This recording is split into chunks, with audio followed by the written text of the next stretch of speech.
This is where the fun begins.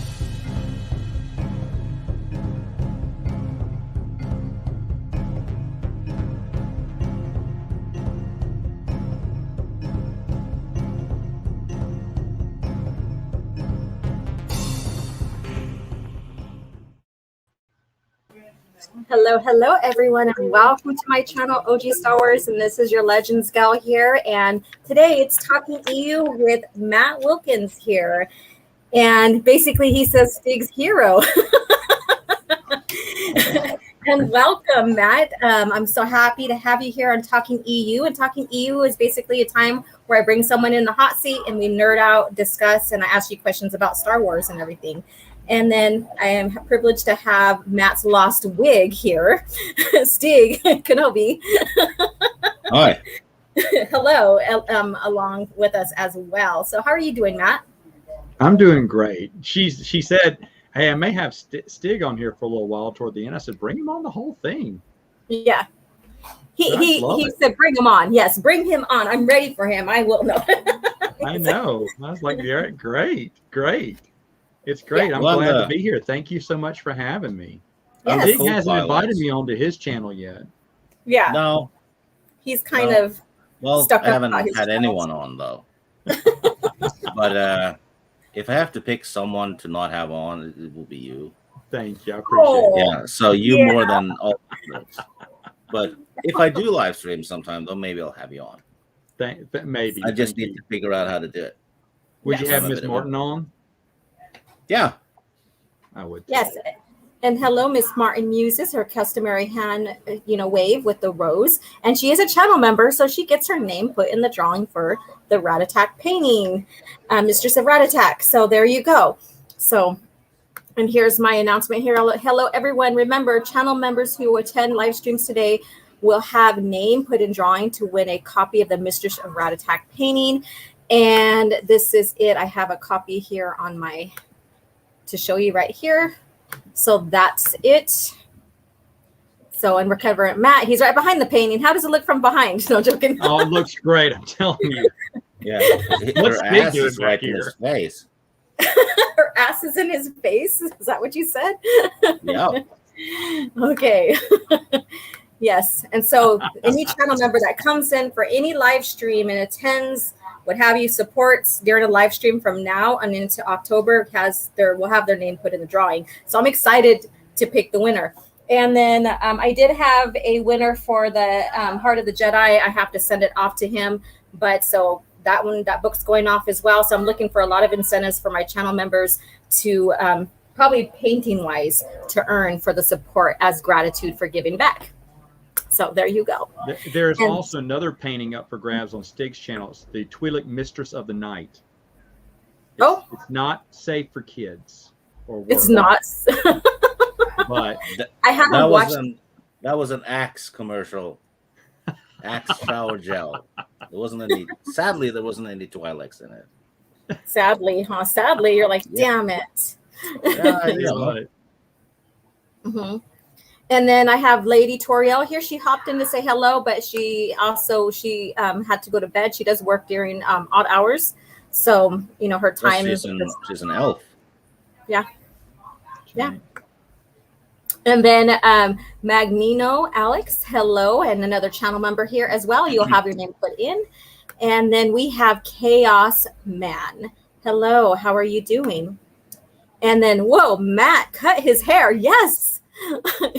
Actually, I would say it's episode 1, because if you notice, if I have that little, all I need is that Padawan braid, and I've got that little you look like Anakin. He has. Episode 3, he had the long hair, but episode 1, he had the Padawan. I used to have the braid, and I gave it to someone for a long time ago. He wanted to dress up as a Padawan, and he had the haircut. And I went, sure, I dressed it like this with the braid and everything years ago when the movie came out. And I gave it to him, and he never gave it back. Oh, man. I have the rest of the Obi-Wan costume from episode 1. I just don't have the braid anymore. Oh, okay. Well, speaking of dressing up and stuff, I've reached 2,000 in subscribers. And so I'm trying to pick a nice day. I have to get the goggles and stuff, but I'm going to dress up as Jan Ors for our live stream just in celebration. Yeah. Awesome. So. Stig didn't convince you to dress up like a Twi'lek yet? I'm not doing that for him. Too bad. Sorry, Steve. Well, I didn't say that though. I did say Janors. I want that on He record. suggested Janors. I was thinking about Merrick's Tarek Horn because I like her. But you know, like him and a few others, like, well, you could probably pull off Janors, you know, easier. So I'm like, okay, all right. And then Scott Johnson, who's this Joker with the fresh haircuts? I don't know, Scott. He's up to no good. Wait, you're talking about me? I thought you were talking about Steve. No.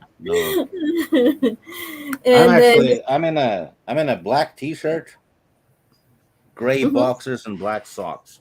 There you go, ladies. And the hair on one side of my head is scruffy looking because I was on the pillow.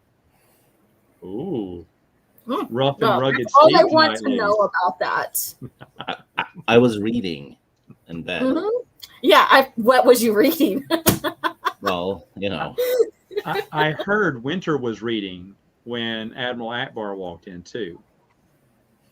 Well, yeah, she probably tried to distract herself from the fish smell, I would assume. Just focus on the pages, don't, you know. She was doing a selfie, fish face. Fish lips. Yeah, hope you didn't give her crabs. Oh, Lord. Okay. All right. And then we have this one, Magneto. Quality autism. I don't know. Show me a picture of a Twi'lek naked. Apparently approved by George Lucas. What? Oh, no. What? Why wouldn't he approve of that? Well, he did like Darth Talon. He did like his Twi'lek. So who knows? Who knows? Alex, don't trust anything Noah shows you. You know what though? I have a theory about the Twi'leks. Because you know all their memory is like in the Lecus, right? Mm-hmm.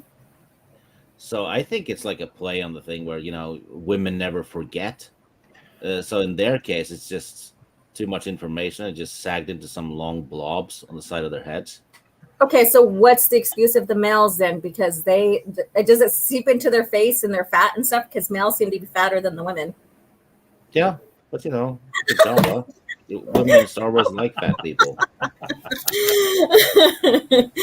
All right. So let's change courses here because, you know, there's a few things I want to kick off with asking Matt here. And Stig, if you have anything to jump in. So I know many probably have heard your origin story with the EU, but would you kindly share that, Matt? Sure. I got into it. I was actually through a Star Trek fan. Okay. My dad's secretary was a big Star Trek fan.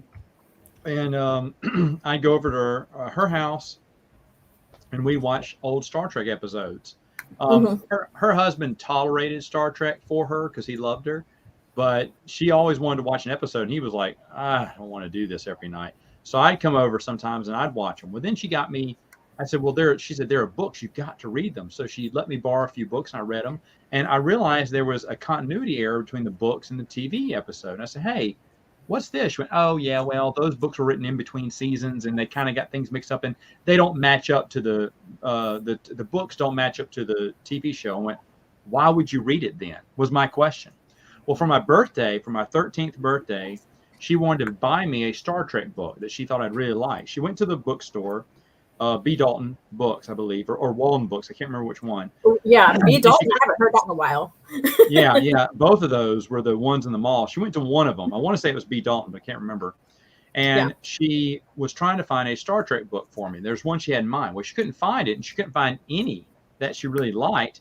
And so she goes, okay, well, she saw a Star Wars book.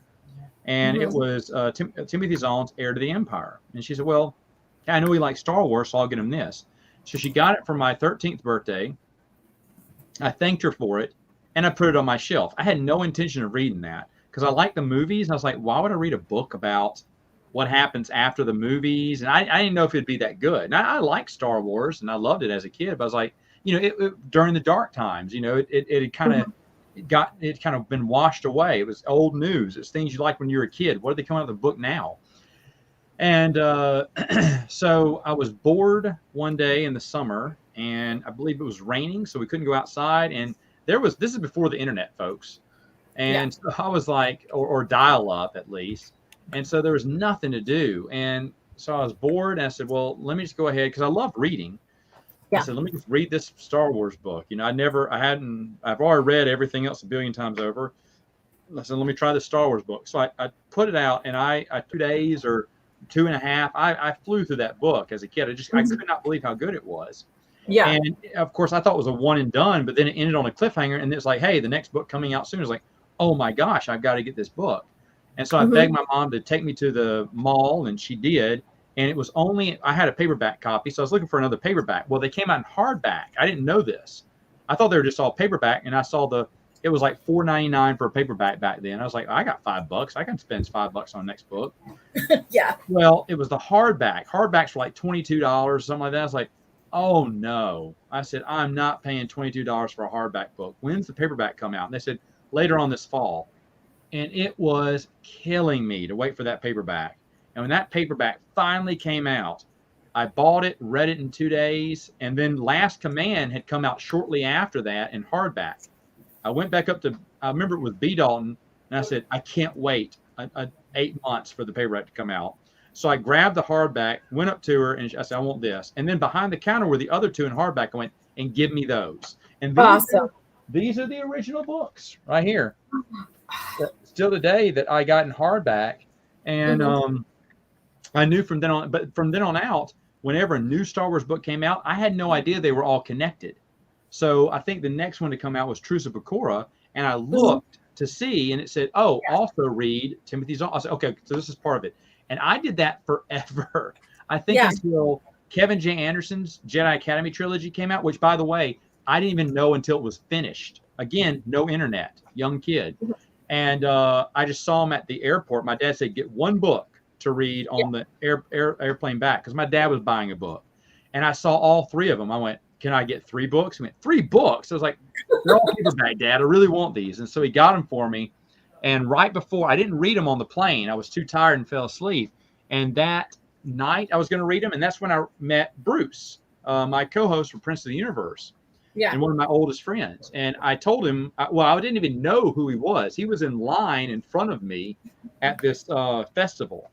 And a buddy of mine, I was behind him, and I was telling him about all these Star Wars books I was reading, and there's this new series out, and I can't wait to read it, and it's called Jedi Academy Trilogy.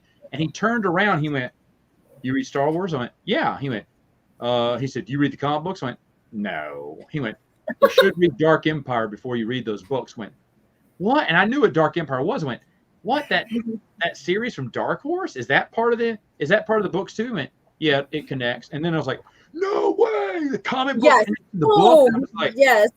Because all the books just started connecting, and I love that. But I didn't know the comic books were part of the canon, and neither did Dark Horse at the time. But he goes, yeah, they do. And I was like, shut up. So I said, well, I need to go buy them. He went, well, I have them if you want to borrow them. I was like, sure. And I don't know. I think there was some 80s rock ballad playing in the background when we first met, because it was like Love at First Sight with me and Bruce. And, we clicked like that. We've been best friends ever since.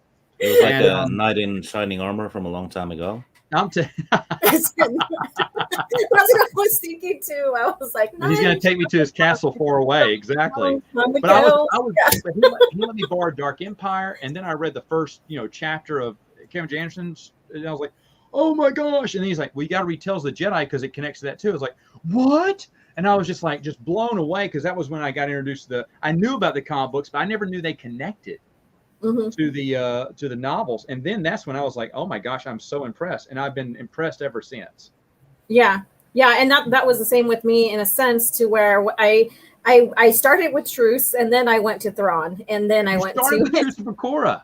Yes, I did. I was a stickler on timeline.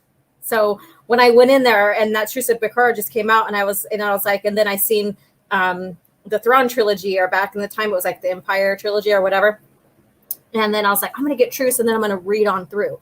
And so I did start with that, because that's my OCD kind of thing going on. Wow. Yeah. So, I was impressed. Truce of Bakura came out, and it was the day after the Death Star. And I was like, this is great. Luke wakes up sore. Yes. Like hurt, pain. Yeah. Anakin Skywalker appears before Leia. I mean, there's a lot of great stuff, and that's why I did a series on Beyond Thrawn on the website, theexpandeduniverse.com, and that was one of the books I picked that you should start off on, because fans who are unfamiliar with the EU would love that opening story. And that Kathy Tyers is such an and that's one of the authors I wish I could meet, because she has an easy path she can take. She could have made another Empire versus, Rebellion story. She could have, and we would have loved it, because it takes place right after Return of the Jedi. It makes sense they'd be fine. But she said, no, I'm going to go a different route with dinosaur aliens. Go for it. It's so unique. And every time, like I said this when I talked about Balance Point too. I was so happy they brought her back for Balance Point. She could have gone down, like it starts off with the spoilers. The New Jedi Order starts off with the death of Chewbacca, and you're like, oh my gosh, what's going to happen? She could have gone even darker, but she said, we need to pause. There's plenty of time for darkness, but I want to work on Jason's character a little bit. And it was such a great move, because if you think about all the big 5 hardback novels, that's the, least, dark of the hardback books. And she had an easy choice to go dark, and she did. I mean, it's dark for what it is, but at the same time, she chose to go a different route and explain things. I want to know how her brain works. When she does all these short stories, she takes the character and goes the exact opposite way. There's an obvious, easy route that I would have been happy with, but she thinks a different way, and it worked. Exactly. I mean, seriously, honestly, I have a lot of respect for her. I'd love to meet her. Yeah. And then that's the thing is, okay, so I did notice that with her in a sense, and that she'll it's like she has this like creative mind, like I could take them kind of in the opposite direction, but still build upon the story, keep the plot coherent, and still have it make sense. And then when you look at the current state of Star Wars, they did everything the opposite of that, and it doesn't make sense. Make sense. And here's the deal. I mean, you talk about some of the silly stuff that they've done. Now, I've only heard from other people what they've done, but the whole deal with lightsabers and what they've done, the silly ideas and the stupid things and the rock and the whatnot, and you're thinking, wow, as much fun as they made out of the EU about some stupid things, Skippy the Jedi droid doesn't seem that bad now. No. And he was an Infinity story. I know. I'd take a Jedi droid over a rock, over a helicopter spinning lightsaber. I mean, I'm like, oh my gosh, over a party where everyone got gas and farted the whole time. Nathan P. Butler was talking about that one. I was like, what? I don't know about that one. Oh my God. He talked about that one, and he goes, that was a plot. And he was talking about just how bad the new stuff was. And it was just pointless. I was like, no, if it hadn't come from Nathan P. Butler, I thought it was a joke. And then someone else verified it too. But I mean, there are so many things you can mock and make fun of. Now, I'm not saying that's the whole new canon, because I can't talk. I haven't read it, but from what I've heard, those are little silly things throughout. They're brand new still. What are they? 6 years old? Yes, just barely. They're still I would say in their infancy stage on development. And they have so many things. They created space diapers, for crying out loud. There's actually space diapers that exist in the canon now. I'm so glad that wasn't me. They make fun of the old Lando and Han Solo novels. How they have some Stig, by the way, did you ever read the Lando trilogy yet? No, I read the Han Solo one though. Brian did, good. It. Yeah. Well, there's a wink joke in the Lando trilogy about there's some colors in this nebula, orangey orange, grapey grape, whatever, lemony yellow, whatever, and it's called the Silly Rabbit. It's a Trix joke, and I thought that was hilarious. Yeah. And some people were thinking that's kind of cheesy. It ain't. You know what they also did though? It ain't space diapers. They did a book or whatever where they delve into Padme's period. Oh, I heard about that. That's just like, why we need this? It was her diaries kind of deal, but I think there was in the Rebellion era of the comics, there is one where it's like Leia's account kind of diary, and there's no going into personal hygiene kind of stuff. You know, she talks what? about what's that? It actually makes Star Wars a period piece. Oh Lord! All right, Is that so the worst story? Period. Yep. Yeah. Anyway, It's bloody serious. Bloody, yes, bloody serious. She's bloody serious about that. Yep. well, let me say something here. For everyone who has told me this is why I'm glad that they ended the EU, that they won't bring it back. But has anyone noticed something here? Very rarely are we having the same authors from the legends writing these stories. These aren't the old authors. John Ostrander isn't writing, at least I don't think he is. Is he? I don't think he is. I don't think he was brought back. I don't think he is. A lot of the old authors, besides Timothy Zahn, aren't writing for it. These are different people. You have different people writing this canon. If you back up and you bring back some of the original people, I think they would do it justice. I really do. And at this point, I'd even take Karen Traviss back. Okay, sorry. We'll get to that part later. We'll get to that part later. I know you don't care for Karen Traviss so much. I'd take her back even. But the thing is, though, I think they would be respectful to the old storyline. These new authors, they just want to interject their ideologies into Star Wars. That's all they want to do. That's all they want to do. I have a question, though. Why don't you like Karen Traviss? Why don't I like Karen Traviss? Simply put, Jedi, get it on with a clone. Oh, you don't like that? You don't like that? I hate that storyline. I hate that storyline. Okay. It overshadows everything else. I couldn't get it. It feels like bad fan fiction. And it put a bad taste. Now, the thing is, though, I'm in the minority, and I realize that because a lot of people love the Republic Commando series. And I'll be honest, if they dropped that storyline, they dropped it out, I'd probably like it too. I'd like it a lot better. I think the first one doesn't have anything about that, and that first one was good. Yeah. If I recall. Yeah.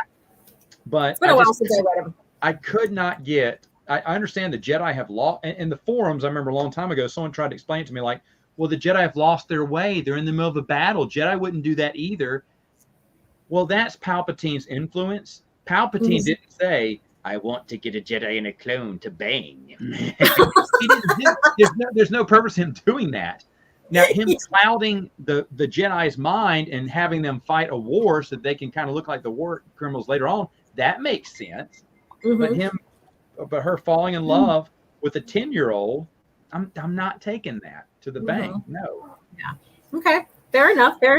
So we're gonna go ahead and switch tracks a little tiny bit. I know that you're more about the EU, the stories and stuff, but I just want you to think about it. What is your favorite Star Wars movie? So if you had to sit down and really think about which one really impacted you in the movies. Hard question for you. That's tough. It's going to be Return of the Jedi, obviously, because I love Ewoks.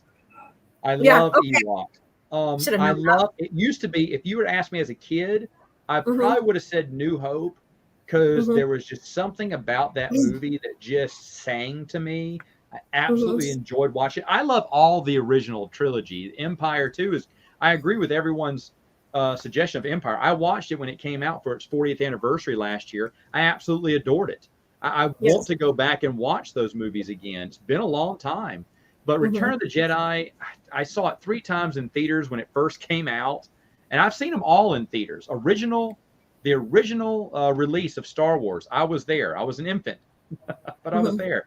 And then for Empire Strikes Back, it was still free for 3 and under. My parents couldn't afford a babysitter. So I was there for Empire Strikes Back at 3 years old. I want to say I remember that, but I don't know. I remember grabbing onto a seat and watching a movie. I want to say it was Empire. I used to tell people it was Empire, but now I'm like, was it really Empire? I don't remember. And I asked my mom, I said, do you remember that? She was like, I don't know. She said, I don't even know. I don't remember going to that one. She said, but if you did, then yes, but you went with your dad. She said, I don't think I went to any of the. Mom thinks she only went to the first one. But do you still grab onto the seat while watching movies? No, I don't. I've been to one movie this year, which is sad because last year I went to tons of movies. But Our theaters didn't close during the pandemic, and no one went. So I was like, hey, and it was great. Yeah. It was great. They played a bunch of old movies, and I was loving it. Nice. But no, All right, Jedi, because I love the Ewoks.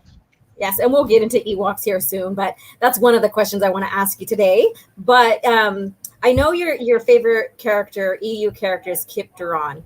Yes. So why is he? And tell me something fascinating about him that struck you. Kip DuRan, when I was the same age probably when I read his story, and I was like, wow, here's a kid my age. And he gets to hang out with Han Solo at first. He's friends with him. Then you find out he has the Force. He gets to go to Luke's academy, and you can kind of see yourself through Kip. Kip struggles a lot, of course. He butchers several people, like Darth Vader in a way. Kip destroys a star and makes a star go nova, and that's kind of touchy. And then there's some beautiful short stories with Kip where he's called the Butcher. Yes. And there's a beautiful short story where he's under disguise, and he's on a ship, and someone recognizes him, and it's him just he's not with the Jedi right now. He's kind of just moving through this, but it's really hurting his soul what he did. And everyone forgets about that short story because when he's reintroduced in New Jedi Order, he's got his own flight team. He's a Jedi Master or whatnot. And they're like, what? Kip? Shouldn't he be arrested by it? No, in the short stories, he actually served his purgatory there. And came back. But he's a Jedi that walks the gray line the best out of anyone, I think. And in real life, I think if people were Jedi, they'd be Kip. We wouldn't always do the right thing. We'd fall. We'd make mistakes. We'd let our anger get the best of us at times. One of my favorite scenes was in, I believe it was Dark Journey, where he's mad at Jaina for something. I can't remember what. And he's walking down the aisle, and he's just force blowing all these people against the bulkheads because he's mad. He's pushing him out of his way to go to Jaina. He calls out to her. He's mad. Yeah. Now, that's no way for a Jedi general to act, but he can't control his feelings at times. And at the same time, I love how he was like, strike, strike, strike first. I mentioned this in my New Jedi Order reviews, that when he had him attack a mothership that was innocent, didn't have any, he said, but we got to stick him where it hurts. Yeah, I lied to you, but we have to stick it to where it hurts. And I was going, I'm not really against that. They were trying to make Kip look like a dangerous, kind of psychotic Jedi, but I was agreeing with them the whole time. Kip did nothing wrong. I almost want to set up a little booth that says, change my mind. I'm going to make you put on Twitter and put your face on it. but I absolutely adore Kip. I think he's a great character, and he's realistic to me. He's down to earth, more realistic than a Jedi. You'd like to say a Jedi would remain aloof to be Zen masters, but we're not all perfect. And Kip shows that. So exactly. I really do appreciate Kip.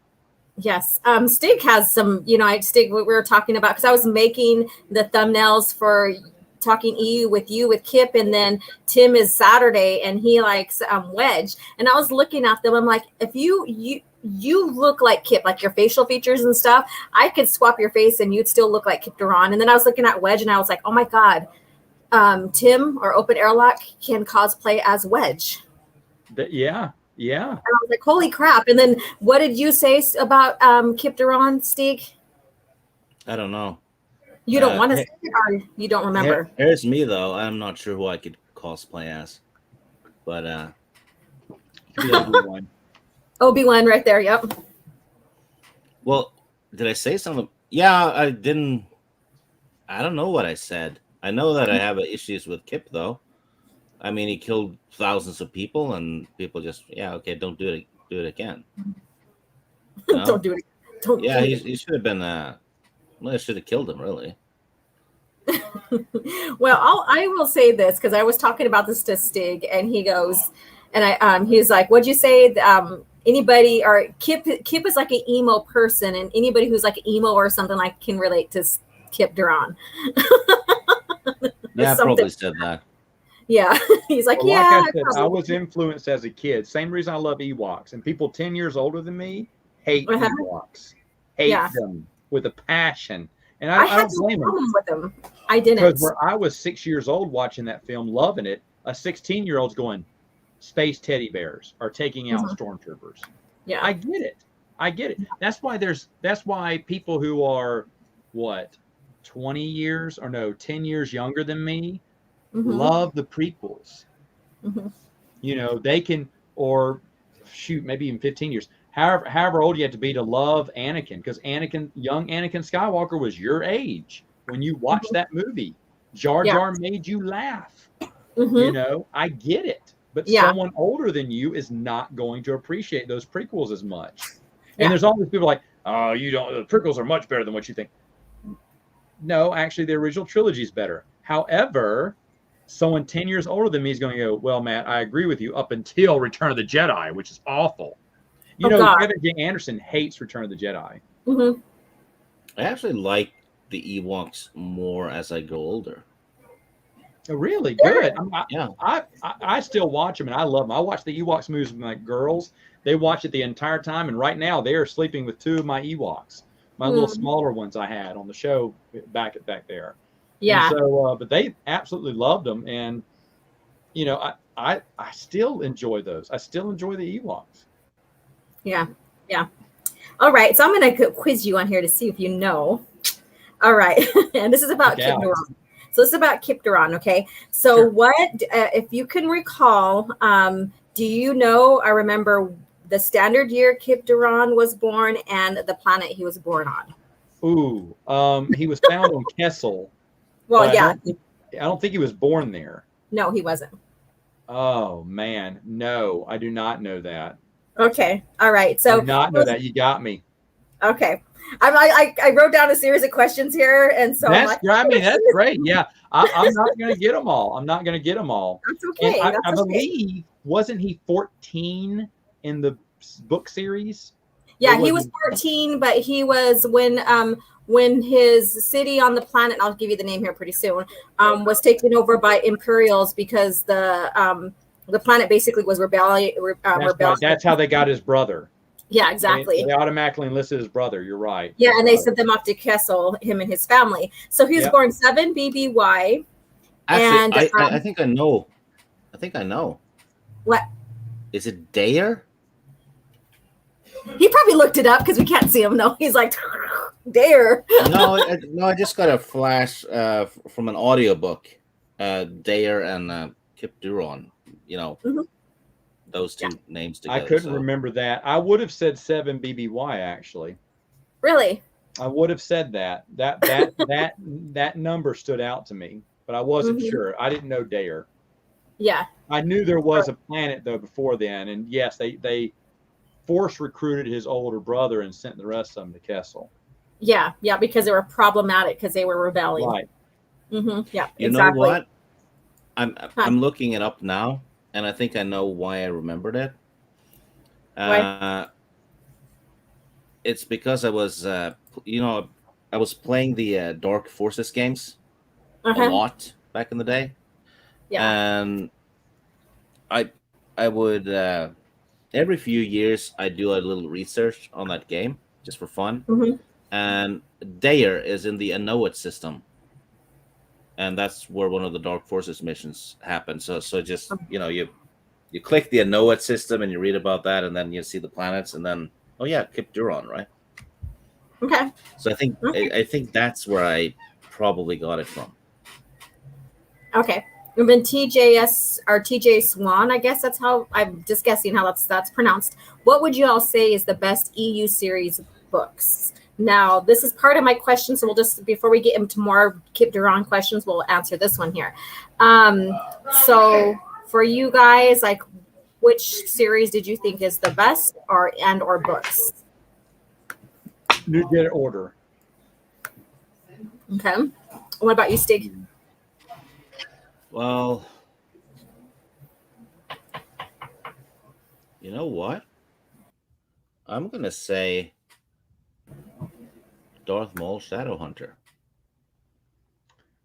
Darth Maul Shadowhunter. That's a good one too. Yeah, because it's surprisingly good. It kind of reads like Terminator 1. Because it's a chase book, but it has a perfect twist at the end. It could not have been better. The the whole time, Stig, I was reading that going, oh, this is going to ruin canon. It is going to screw things up. There's no way to wrap this up. He's supposed to remain secret what's going on. And not to spoil the ending, but I was like, oh. Yeah, it didn't ruin anything. Man, it doesn't ruin anything. I was like, okay. Yeah. Yes. And, if you think about it, it doesn't have to be, the best book or whatever. It doesn't have to be the ones with the greatest spectacle, or the biggest events. It's just that book does exactly what it's supposed to do. Mm-hmm. Another good one that doesn't have anything to do with the main storyline is Shadow Games. Mm. That one I haven't read yet, but I own it. It's a Dash Rendar novel. Mm-hmm. And it's great. Yeah. Actually, I might read that one fairly soon because I've been wanting to read more single, standalone books. Because it's a good one. It's a good one. So is Darth Maul Lockdown. If you've read that I haven't read that one. I kind of skipped over Maul stuff. I didn't really care for him after they brought him back. So I kind of skipped over his standalone novels. So I have to visit that one. Yeah. And speaking of literature review, we have literature review coming up on the 21st at 1 p.m. It's a Saturday, and we're reviewing the first. Look at him. He's like, hello. And so we're reviewing the first book of the X-Wing series, Rogue Squadron. So you guys stay tuned for that. There we go. Woo! Gotcha. You know what? Darth Maul Lockdown is probably very relevant during these times. Did you get Raging Rhino to start reading that? Oh yeah. Yeah. Really? Fun thing though, he thought I was joking. Yeah. Because I didn't think about it because in Australia they're having some serious lockdowns. I mean, the army's been put in and all kinds of, shady stuff, right? Yeah. And I was like, I sent him the link. Hey, you need to read Darth Maul Lockdown. Yeah. I was like, what? And then, oh shit! Like, are you kidding me? Oh, there he is. Yeah, there he is. Speaking of, Yeah, it actually happened. I told him read Darth Maul Lockdown just after he had gotten really bad lockdown news. I need to have Raging Rhino on my channel sometime. Yes, you do. I like that guy. You're like, I like him. I think I'll have him on. I like him. Yes. All right. So let's go on with these questions here. So more about Kip. So this is kind of like a quiz kind of deal. Who were Kip DuRan's masters? There were 3. Ooh, 3. 3. At the academy? Just in general. Wow. Okay, so Luke Skywalker Yes. trained him right at the academy. That's one. Mm-hmm. Who else would have trained him? Was it Mara? After that, no. He spoke to someone after the events during the time he was out. I'm gonna get this wrong. Was it Kyle Katarn? No, Kyle. No, wasn't his. Was it Kyle? He was on his own during that time. In fact, I think during that time him and Mara were training together. He sought counsel. That's right. You're right on that. Mm-hmm. He sought counsel from someone else. There's 2. There's one that's normal. I don't remember a third one, and I can't recall the second one. But he did seek counsel. Someone helped him as he was coming back into the fold. I can't recall. Okay, so Luke Skywalker was his Jedi Master. Vima da Boda was his informal master. Oh. And then Exar Kun was his Sith Master. Oh, Sith Master. Mm-hmm. Vima? Yeah, that's yep. Was it really? Where was that? Wasn't it when he was trying to figure everything out with like being a Jedi, and then he was there was something about that, and I remember some Jedi got him back. I forgot it was Vima. Mm-hmm. Wow. Yep. Wow. So, I forgot it was her. Yeah. But I remember there was one Jedi, and I forgot about Exar Kun. That's correct. That's sneaky. Yeah. Yes. So I was like, yeah, like I told you, I was like, I'm gonna go ahead and question him about his favorite character. That's good. That's a good question. That's a good question. I didn't think about that. That wasn't sneaky. That was conniving. Oh, he was in Spice Mines? Okay, so it was back before. Okay, it was before. So I knew it was like either before. Wow. What was Vima doing in the Spice Mines, Scott? You have to remind me. Oh, that was the old lady. Wasn't that the old lady in there that was helping out? Yeah. It's been so long. I've forgotten everything about that. Yeah. Yeah. All right. Well, thank you so much, Scott Johnson. What was Kips Rogues, or what was Kips Squadron's name in the New Jedi Order? Knew you'd ask me that, and I forgot.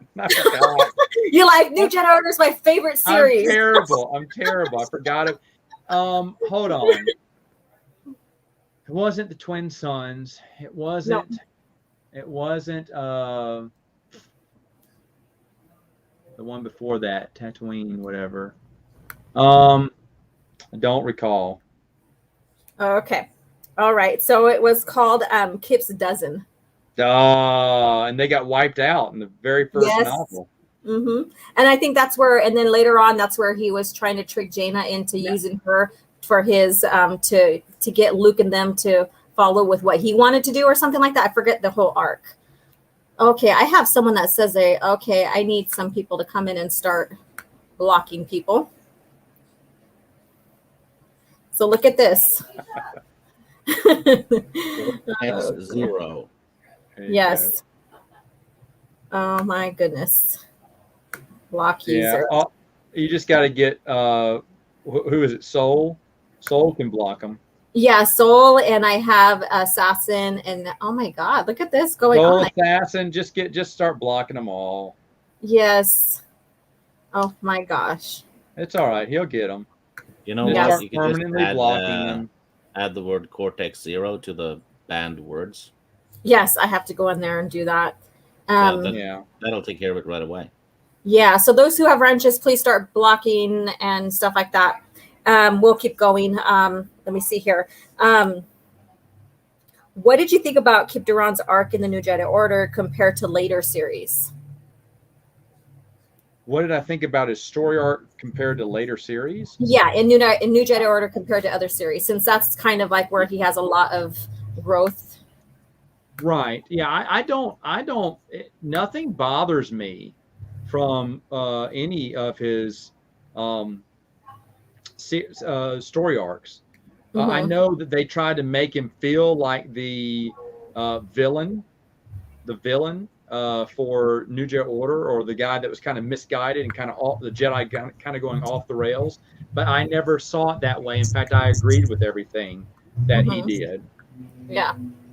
Oh, your admins are having a time here. Yes, look at that. Just keep going, guys. They'll eventually give up. But I don't think there was a bad story arc with him. There was nothing I didn't like. Now, I know someone asked me one time, what if Kip DuRan would have died during New Jedi Order? And okay, it is what it is. I've been fine with that. There's a lot of people who loved Anakin, loved a lot of these Jedi who died, or a lot of these characters who died. They love Mara Jade and whatever. Well, what if it was your favorite character? Well, if it was my favorite character, I'd be sad, but I'd be fine with it eventually, because I'm shocked they didn't kill him. I don't understand why. It's not like any of those guys actually like Kevin J. Anderson. I don't think they do. He wasn't asked by Del Rey to come back. He was the guy who contributed the most during the Bantam era by far, and then was just kind of blackballed after that. And some of the other guys, Stackpole, and Zahn, and a few others, Wolverton, were kept being asked to come back to do stuff. But Kevin J. Anderson, one of the big contributors in the Bantam era, was never asked for whatever reason. I've tried to ask him if he can give me a reason why. I know another author told me that he thinks there's a little bit of jealousy there, because that Kevin does a great job of selling himself. He has a lot of fans. He wrote for a lot. He wrote for X-Files. He wrote for DC. He wrote for, you name a IP that he hasn't written for. He wrote for tons of stuff back in the day, Halo, and he got these people in and they're buying his own stuff now, and he's kind of got a well-oiled machine going with a built-in fan club, and a lot of people don't like that he's kind of made him. He's a self-made success in a way, and that's what I heard from another author in the Star Wars universe who's friends with Kevin J. Anderson. Yeah, but he thinks there was some jealousy there, and obviously, people like Timothy Zahn snubbed the whole idea of the comic books. He was a comic book snob for the longest, disregarded Dark Horse, laughed at Dark Empire and its silly storyline. That's why a lot of people, I believe, don't like the Clone Emperor story, because they never gave it a chance, because Timothy Zahn said it's stupid. And so everyone went, it's stupid. And Timothy Zahn didn't like everyone trying to connect his books to this wider world. He wanted to stay in his own sandbox. Yeah. And so, other books would come out and he'd kind of scoff at them. Now, Stackpole was the first one to earn his respect, and they started working together on projects. But that's why I still think, even though Anderson and Stackpole to this day say there was no hard feelings over I, Jedi, that to me feels like an insult. It feels like he just ran roughshod over Kevin J. Anderson's story and didn't care. He basically took away the plot line and said it was Corran Horn the whole time behind the string. There could have been an easier way or a better constructive way to put Corran Horn in there, other than making him like, the hero of that. I love Corran Horn, I do, but I get what you're saying. There could have been a lot better constructive way. So yeah, I threw that hot question at them at DragonCon a few years back. Okay, and Kevin J. Anderson, to his credit, said, "Hey, he goes, I'll be honest." He said, "There's that scene, and during the funeral, I said there are other Jedi in the background. I didn't name them because I knew other people like Michael, and everyone would want to have a Jedi they'd want to place inside of Luke's first class." Yeah. So I created extras. I didn't mention who they were, but I do mention their extras. And Michael asked if he could put Corran Horn through there. I said, absolutely. And I was like, yeah, but at the same time, I don't know if you're just being cordially nice now that you're older, or if you would be really pissed, because he, in a way, he changed the story from Jedi Academy trilogy. Yeah. Yeah. I mean, yeah, it is what it is now, and we have it now. Yeah, it is what it is now. That's probably the one thing that probably irks me, though, about one of the stories that irks me worse, because I was like, I don't like that. If they killed off Kip DuRan, I'd be fine with it. My favorite character, but if he went out awesome, like Force Fila, holy cow, or someone like that, if he went out like a badass, I'd be like, yeah. So how would you like to be screaming at a moon as it's coming in crashing to the yes. Oh, that was like, come on, bring it. I have no fear. There's a lot, and people make fun of that. People make fun. They call that silly and stupid. I'm like, this is great. It's great stuff. The look he gives, I don't know if anyone remembers this, as he hands off Anakin to Han Solo, he gives him a look, like a goodbye look. Yeah. Han can't believe what's happening. There's so many. Someone asked about my favorite series. It's New Jedi Order, because there's a million moments like that you're like mouth open and like, oh my gosh, it's some pretty serious stuff. Yeah, and I like it at the end of Vector Prime, or towards the end or whatever, when Luke is leaving the atmosphere of the planet that's getting ready to explode, and Han had the realization that Anakin acted the way he did because I think about other people than himself, or than the other person, the means of all over one or whatever. And so Han Solo's like, I get what Anakin did and why he did, because I can't turn around because I have to think about everybody in the Falcon, blah, blah, blah. We may lose Luke, but we have to stay on course. Well, at first, all he can think of saying when he sits back in the seat is, you left him. Oh, and yes. That's the worst thing in the world to tell a boy. Yes. You left him. Not. It's like, hey, Dad, also, I saved everyone's life. We wouldn't be here to have this conversation if I hadn't have left. But that's all he can say. And it's so impactful because you're like, ooh, he is really hurting. Does he realize what he just said to his son? Which is messing Anakin up already. Anakin already has some problems going on. Based off Junior Jedi Knights that they kind of built upon later on. I mean, there's so much beautiful continuity, especially in New Jedi Order. I mean, New Jedi Order was like a symphony. They thought, oh, you thought the Bantam era had continuity? We're going to show you the true meaning of continuity. Yeah. And they did masterfully. Yes, exactly. So we're going to go back to the Ewoks now. Of course, we've noticed you love the Ewoks. That's the little critters that you give to your kids and stuff like that. So go ahead and share your fondness. Like, what made you like them other than maybe your age and stuff? Like, any stories you want to share with that? About what again? About the Ewoks, like liking them, and like what like your fondness for them.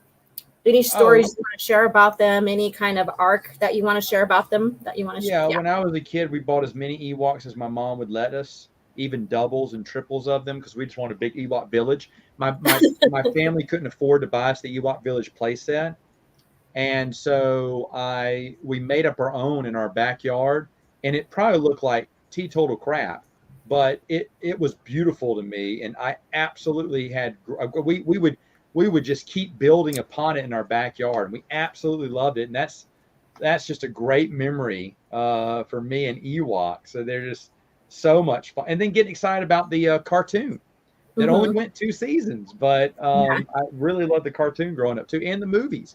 My dad put on his Betamax and recorded them both when they came on, and we watched those movies to death growing up. We always watched Ewok movies as kids. Yeah. With this question for me? Yes, it is. Matt, having just read through all the EU, oh, my cat, hello. If you could end it in the grand finale, what would it be? To me, it would have to involve the Celestials, the nature of the Force, Anakin coming back, and the Wills. There's a lot there to unpack. I mean, the Celestials and the Wills would be interesting. A grand finale would be a connection from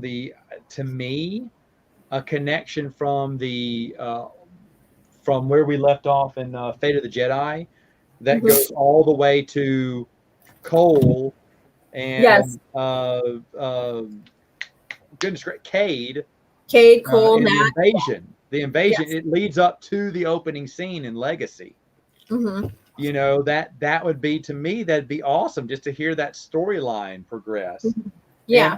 I mean, if we probably would have gotten a little bit about that. Maybe Ben would have been married by now.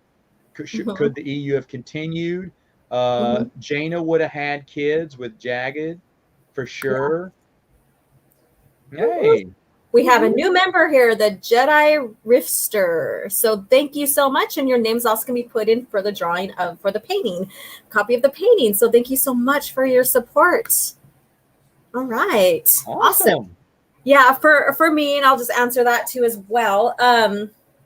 With, I would like to see the grand finale for the big three, Han, Luke, and Leia, right? And they're passing down the torch to Jaina, Jag, and Ben Skywalker. So I would love to see that conclusion there, and the new story for the new three that leads up to Legacy. Because, getting from point A to point B for Jaina and the Fell Empire and how that all occurred, and how I know it was hinting that she was going to train a new order in a sense. Because I remember in Fate of the Jedi that was being hinted, like Jag was telling her, you can come over to the Empire side and maybe do a sister order to the Jedi, blah, blah, blah. He was saying that, and I forgot which book that was in. So there was hinting of that, of Jaina continuing and making a sister academy. Yeah, and that's where I think the Imperial Knights came from. Yeah. We eventually would have seen the beginnings of that order come together. It would have been really interesting, and who knows what else we would have gotten. They were obviously splitting off and not following what I call the main story about Luke, Han, and Leia. They're also doing all these other era pieces. We probably would have seen more of the Old Republic. Yes. More of, this and that. And it would have been fun for everyone. Who knows? We maybe would have explored Darth Vader and the Dark Times era. There you go. Yeah, because the Dark Times had a nice little area where they can expand it a little bit more. They did a lot in the comics, but novels, not as much. So right. So that would have been good. And go ahead. No, go ahead. If it wasn't for Randy Stradley's ego, Dark Horse would have connected much more in sync with the books, and they could have made a beautiful overall storyline together. Yeah. But he kind of had a chip on his shoulder. He wanted to do his own thing, and he didn't want. That's why they did the Brian whatever Star Wars series, which is actually not connected to the EU. No, you got another new member there. Yes, TJ Swan, thank you so much, and your name will go too for your support. So, in October, the beginning of October, I'll have the drawing for a copy of the painting, and your support's greatly appreciated. Thank you so much. All right, and all right, so I'm going to go ahead and go on with the questions. Sure. What is your favorite Star Wars planet and why? I mean, Endor. Endor or the Ewoks? Ewoks, man. Here's the deal. I want to go swinging from the trees with those Ewoks. I want to live up in the trees. I want to go hang gliding with the little fur balls. I think that world is so interesting to me. Yuzum are there. There's Teak, the little fast moving thing. There's Noah, the old cranky hermit and everything. There's a lot to unpack there. I think it'd be an interesting world. I mean, I'd like to, if we were talking about worlds here, Coruscant would be a really interesting one. It's basically the New York City of the expanded universe. I'm sure that'd have a lot of tales to tell. And then another one that'd be beautiful is Naboo. Get out of here. Get out of here. It's a great planet. Very peaceful, very beautiful. You always want to be to the nice places. Do I want to go to Tatooine? Not really. What? I thought it was going to be Tatooine. You kind of disappointed me now. No. I didn't say that. Or Socorro, the Black Sands of Socorro. Do I want to go there? No. Do I want to go to, was it Camino where it always rains? No. What about Mustafar? No. I don't want to go to the vault. What was that? There were these greeting cards that were done. Greetings from Mustafar. I can't remember. I think that was part of the Star Wars Kids fan club. And it was like little postcards from all these planets from the prequels. And I thought that was hilarious. Something like that. I can't remember what it said. The hottest vacation you'll take or something. I mean, those planets exist, but I don't know. I'd like to go to a nice planet, I think. I think that'd be Alderaan. Before it got destroyed. Alderaan, before it got destroyed. Beautiful to see. We don't know, besides the Star Wars Illustrated Universe, I don't think we know that much about that planet. No, not that much. Corellia. We know that the Killiks were from that and that they destroyed it because they consumed too much of its natural resources. That would be a fun place because they like spicy food as I do. Yes. Stig, are you still with us? He's muted. I tell you another one. I was eating soup. Sorry. Oh, okay. Soup, son. Eat that soup. I saw another one that I really enjoyed. Is Zeltros. Why not? The planet of pure love. Yeah, I want that planet. That's where Luke should have gone for his bachelor party. Oh Lord, here we go. It's just like Vegas. Whatever happens on Zeltros stays on. Yes. I heard Akbar and Winter took a little, escape over there for one crazy weekend. Oh Lord. Okay, so let's move on. All right, so we're going to go back into the movie. So what would be your favorite prequel movie and why? Favorite prequel movie. That's a really hard one. They all have their ups and downs for me. Okay. But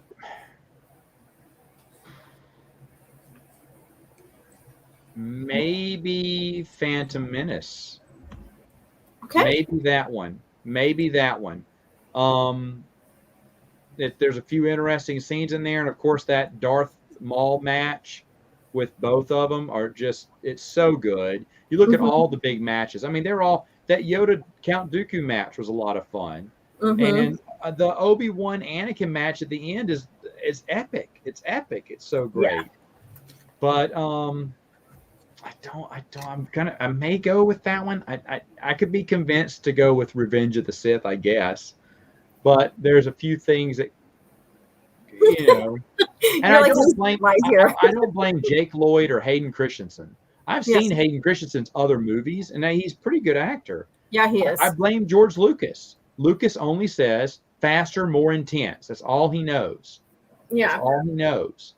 And so how do you act? And then plus they're in a completely, you look at behind the scenes, it's sad. They're in a completely blue room. Nothing's real. It's hard for actors to do their best against that, especially they don't know what they're looking at. Faster, more intense. That doesn't help. So I don't blame the actors at all. I blame Lucas's wooden script and his terrible directing. And I blame his friends for being enablers. Spielberg and Ron Howard were set to direct episode 2 and 3.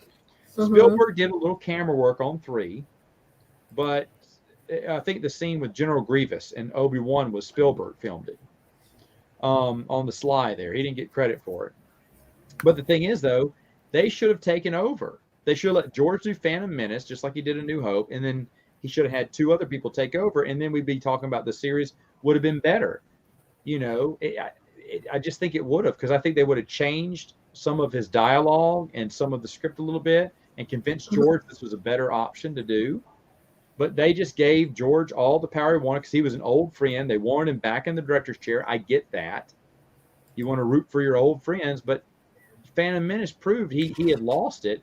So let's hurry up and save this prequel trilogy. It's not the worst thing in the world. I'll watch it again. And there's tons of enjoyable moments in the prequels overall. And I have great memories watching the prequels.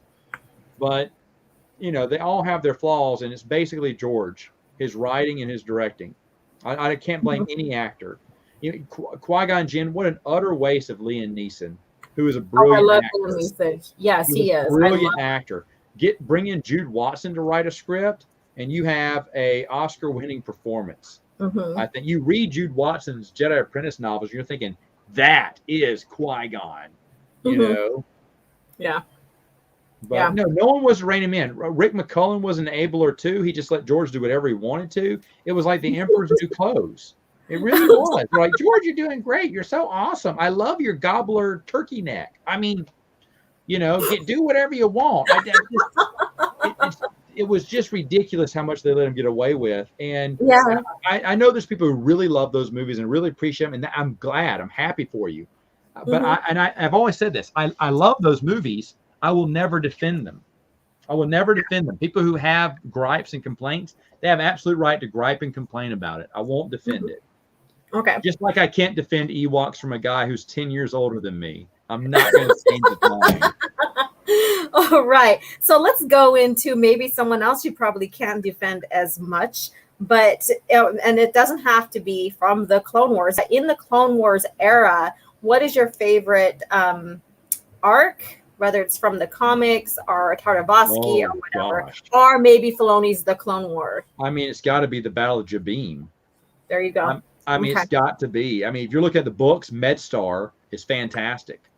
MedStar, that duology is fantastic because it deals on something different. But the Battle of Jabim, even Star Wars Republic back then was just knocking home runs. It's one of the few. What was it? Hayden Blackman wrote those, right? Believe so. Yeah, I think so. But I mean, John Ostrander may have been still writing for Republic 2 back then. I can't remember. But a lot of the stories told there, I mean, that was Dark Horse really shone during the Clone Wars, better than the books did, in my opinion. None of the books really turned my head except for MedStar. I really like MedStar. But the comic books were just knocking home runs. I mean, the Battle of Jabim is what Filoni should have just taken and run with. Those were the kind of stories we wanted to hear. Yes. The hard-fought losses, the crushing, soul-crushing defeats, and stuff like that. The really nitty-gritty of war. That's just a great story to tell. And I think Star Wars Republic really did it well. And several, Quinlan Voss, he's going through a rough time. He's becoming an apprentice of Count Dooku. He's kind of a double agent, but where is his true loyalty? We don't know. It's beautiful. It's so good. All that stuff is good. Yes. That's solid reading. There. And then Cody Sparks says, Battle of Jabim is too dark for Filoni to handle. Laugh out loud. Well, yeah, but it does have pictures. You like looking at pictures. When they announced the Clone Wars, the animated show, they said the target audience was boys aged 6. Well, they nailed it. Yeah. That's the official statement they had when they announced it. They nailed. The most embarrassing moment for me was coming out of the Clone Wars movie. There you go. The Filoni Clone Wars movie. I remember I hung my head, I went, and my wife goes, "What's wrong?" I was like, I'm just embarrassed for the franchise. That this is at the time, this was the last movie that was going to come out in theaters for Star Wars. I went, it's so embarrassing. It's so embarrassing. Yeah. Yeah, I didn't know. I'm like, no. Yeah. But back to Jabim. So, like I was more into novels at the time, and I never really got into the comics. And so now that's one of the purpose of Copy Chat right now. So when we went through the Battle of Jabim arc, man, I was like, this is phenomenal. Like, just seeing like how Anakin's handling himself and not knowing about Obi-Wan. I'm not going to try to give spoilers too much if you don't know about it and stuff. And then now we're reviewing, Luke Skywalker's era, and we're into the rebellion, and we're coming up onto the shadows of our father. So that's Luke's arc in Jabim, and him realizing what his father did and all that stuff. And those two go together. You can read those back to back. There's consequences from that reverberate down through the years. Yeah, exactly. There's also, besides it being beautifully drawn, it's also got a relationship between Obi-Wan and Anakin that it really you start to see their bond form. What a beautiful story that was just a missed opportunity completely by Filoni. Exactly, because like Anakin's like, he's not dead. He's not dead. And I just spoiled some of it, but who cares now? But you didn't spoil anything. It's just a phenomenal read. And the only person to come close to doing that was Jenny Tartovsky. Yes. In that episode where he and Anakin are stuck in a bunker and it's pouring down rain. Yeah. And they're having to eat like little grub worms. And I was like, what a great moment. It's forming a bond, a brotherhood between them. That's what we need to see through the Clone Wars that we didn't see. That was a beautiful story. You could have told it. Yeah. And anti-EU people use that as that's one of the bad takes about the EU is that, they're eating worms. I'm like, well, what do you do when you're in circumstances of war? And all this other stuff. So, I mean, that's just one of the things I've heard them say before, but we're not going to get into that part there. So with the prequel trilogy era, who would you say would be your favorite character during that time frame? Yep. I mean, compared to for you, darling. there's that. That's a wide open the entire prequel era. Yes, like who do you think stood out to you the most? A few people. Ventress started turning out really cool for me. Dirge was excellent. I thought he was an excellent villain for the Jedi who wasn't a Jedi. He was just an alien with a cool power who could go face to face with the Jedi. I thought he was really good. I'll give Filoni props. I love Cad Bane. I thought he was a neat character. Okay. I'm trying to think. Prequels for books. Oh gosh. I mean, a lot of the characters that Jude Watson created for her series was really good. Oh man, that's a tough question. I mean, Kit Fisto was fun. I enjoyed any story with him in it. Golly, it's hard. It's tough because just even the comics and stuff, there's a lot of great arcs in there. A lot of great arcs. The whole Darth Sidious novel is just good. I don't know. I mean, Darth Plagueis is interesting. There's the prequel era is rife with great characters. With great characters. All right, so I probably know this one already, but I'm going to ask it anyways, and it probably be very obvious as well. Growing up, what was the most gotta have Star Wars collectible, whether you got it or not? Like what shown out to you? Like what did you have to get, or what did you really, really want? Even if you didn't get it, what stood out to you? like with collectibles? Oh my gosh, collectible. Yeah. I was a sucker for the lightsabers, the toy lightsabers. Even back in my college days, when they would come out with a new lightsaber, I'd buy it immediately. And I got excited when they came out with Mace Windu's, with Yoda's, with, whoever, Dooku's, Darth Maul's, you name it, I bought it. And Luke's, Darth Vader's. There was another weird orange one, generic orange one that came out. I got that one too.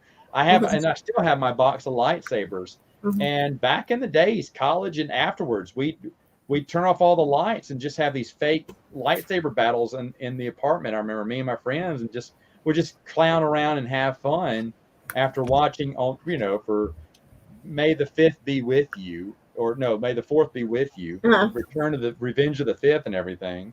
Yeah. We would do movies like that, and then afterwards, I give everyone a lightsaber. We turn off the lights and go at it, and just have fun. Just go at it. I brought those to the openings, all the movies too. Mm-hmm. You want to raid your little plastic. It's a kid's toy, but I absolutely loved it, and I had to get every one that came out. So that was a collectible that I had a lot of fun getting. I don't recall if there was much. I mean, besides the books and comic books, of course, but something like outside of that. That was one I was a big fan of. I did collect the toys until shortly after Shaz the Empire. Like, I've got a complete set of the original Hasbro release of the Wave 1, Wave 2, Shaz the Empire, and some of the greenback. I don't know what wave that was.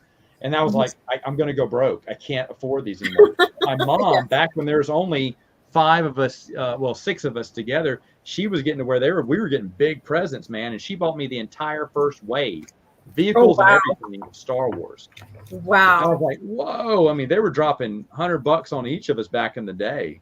Nice. And I was like, oh my gosh. And I was thinking, well, now I got to get everything. And I did for the longest, but then eventually just had to stop. It was just too much. Wow. That's amazing. That's cool. Yeah. That's very nice. I still have all those toys. They're in boxes waiting to be opened up. If my girls want to play with them, that's great. But if I have a kid and he's a boy and he loves Star Wars, that's happening. Mm-hmm. Well, you never know. Your girls might take over on that. They might. No, that'd be great. Yes, exactly. And then Soul Assassin, I remember when Revenge came out and all the guys at my high school started making lightsaber noises and rolling papers into swords and fighting. Yeah. And then you take those long paper towel rolls and tape them together. If you didn't have a lightsaber, tape them together. Yeah. Yeah. I would bring them everywhere. I smuggled some into summer camp. And at night we'd swing lightsabers and everything, play around with them. And I mean, I had an absolute blast. We'd do Star Wars parties at the house. That's when I dressed up as Obi-Wan. Yeah. And it was so much fun. It was so much fun. Yeah. Well, look at, he says, so Magnino says Revenge, when Revenge came out in 2005, he was about 4 years old. I know, Alex, you're young. Yes, and then he goes, when TCW came out, he was 7. Ruined your childhood for good too. Okay. All right. Stig is investigating whatever. So since we're talking about weapons, I actually found him. Found the guy. Yes. So sad to say that this is a Disney Star Wars supporter, so they decided to come in here and try to ruin the stream with, bombing the chat. That's but weird. It is very much. You could have better things to do with your time. Right? Yeah. But anyways. Currently, he's watching a Battlefront 2 playthrough or a stream, whatever. Good for him. On another channel. Okay. Right. So let's talk about super weapons. I actually saw he has a channel. I saw a picture of him, or rather on the thumbnail. You need to lose weight, guy. That's serious diabetes stuff you're having. They're gonna come in and bomb me again because of Steve. That wasn't a job of cosplay. That's actually him. Oh Lord. All right. All right. Talking about super stuff, right? Supersize it. So what did you think about, because I know people, like especially now in the new Star Wars era, people used to mock and say, well, the EU was no good because there were so many super weapons and blah blah blah, right? So what did you think about like like the Sun Crusher and learning about Natasi Dala and Tarkin having those super weapons being built in the Maw? What do you think about all that? It makes perfect sense to me. The Emperor was always about super weapons. Yes. The dark saber, his galaxy gun, his world devastators. That's what Star Wars is. And the thing is, all those people are now quiet since the Star Killer came out in Episode 7. Everyone's shut up about that because that's the most ridiculous. That dwarfs anything that the EU ever thought of. It dwarfs everything. The stupid thing about that one? Say what? The Star Killer base, right? It drains the sun to power up the weapon. Yeah. It doesn't. Well, you don't need to shoot them. You already killed for real. that. You destroyed that entire.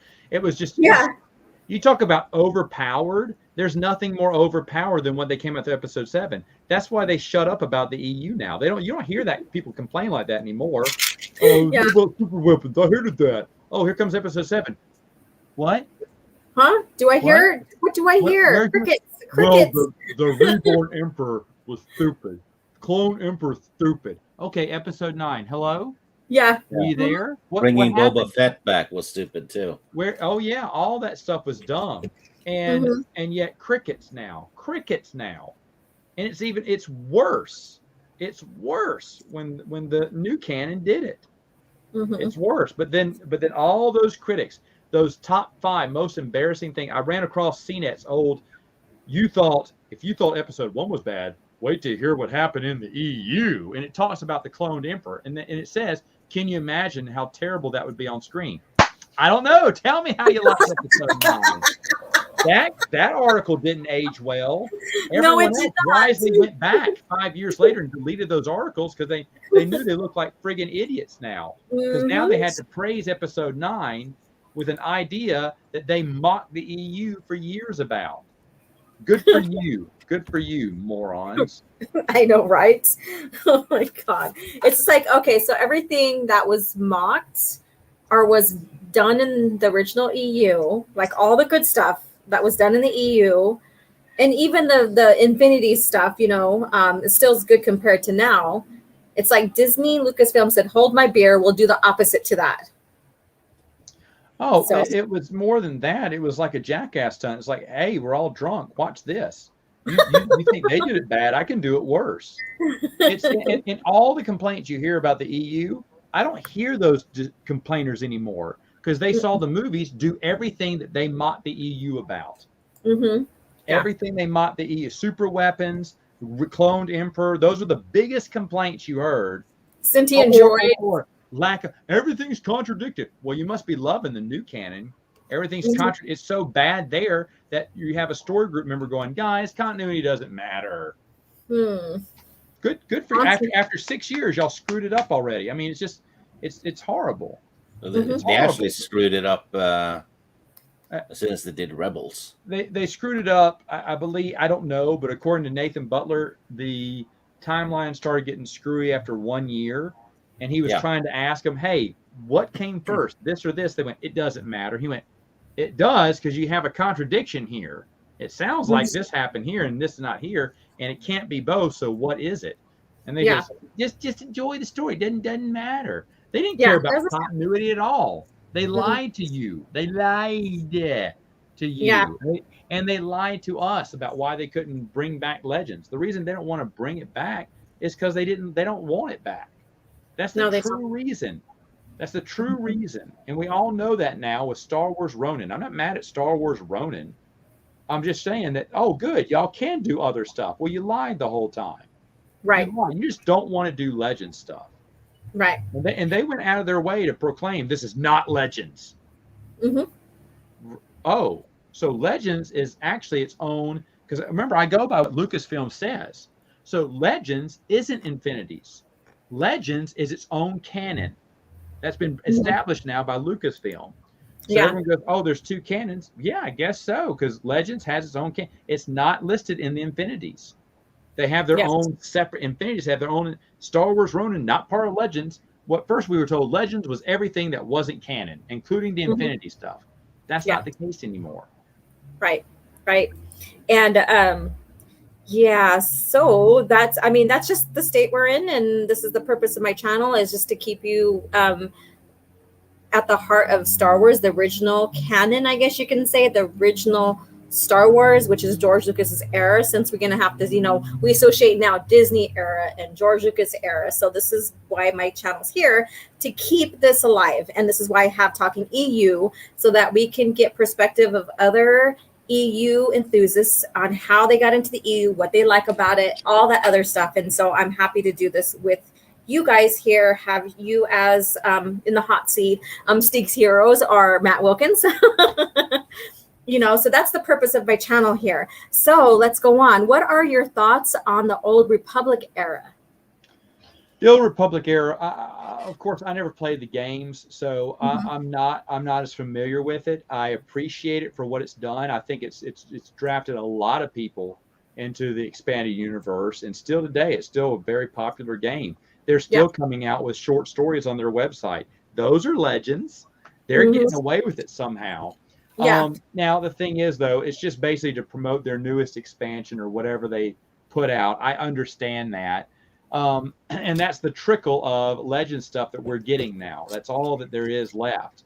And it's not bad. And I'm happy for the Old Republic, and I'm happy for fans who love it and all that. And I think it's great. It's not my favorite era because I just didn't play the video games. Okay. Yeah. But I definitely have respect for it. Yeah, and I know a lot of the Old Republic was, not based solely on the games, but a lot of game development and stuff what happened in that era. We do have a lot of fine games in other eras of Star Wars and stuff, but I think Old Republic is relatively new, I guess you could say, compared to like post Return of the Jedi and even the PT era and stuff. And so it's kind of sad that we're not getting any more continued, because then we don't have continued stories about like Darth Zana and her arc, and with the rule of two, and all that. So yeah, it wouldn't hurt if they just let Corporation do those Darth Zana books. Just release 2 EU books, right? And you'll have a strong female lead as well. Soul Assassin says, "What's your opinion on the Old Republic, Matt?" Meanwhile, every Old Republic fan is sharpening their pitchforks. I have nothing against the Old Republic. I just didn't play the video games, and so it's not as endearing to me as everyone else. But I can't deny that it's rabidly popular, and it brought tons of interest into the expanded universe. Yeah. And I was always glad when they did an Old Republic novel. I was reading them. I feel, and the overall story arc, as I recall from it, seems interesting. Knight Errant, terrible lead character, but a very interesting storyline. Yeah. Yep. So let's go into this here. So going back to the Clone Wars era in the PT. So there's been like controversy with the inhibitor chip because of the Bad Batch and how Filoni and his crew are breaking continuity with that. So I don't know if you heard about that, but we're not going to talk about that portion. But what is your opinion about the inhibitor chip when it came to the Clone Wars and how it was introduced, and how it was also like how it wasn't a thing in Attack of the Clone? It was really poorly executed in the last few seasons of Clone Wars. That was dumb. And then I think, don't the Imperial Commando, Karen Travis's last book or whatever, don't some of them, they know they're there and they're trying to get rid of them or something, or trying to circumvent them? I can't remember. But they're trying to do something about it, and that story never ended, even though it got picked back up in Legacy of the Force. I think Boba Fett dying, his body kind of falling apart, and he finds those clones who kind of help restore his body a little bit.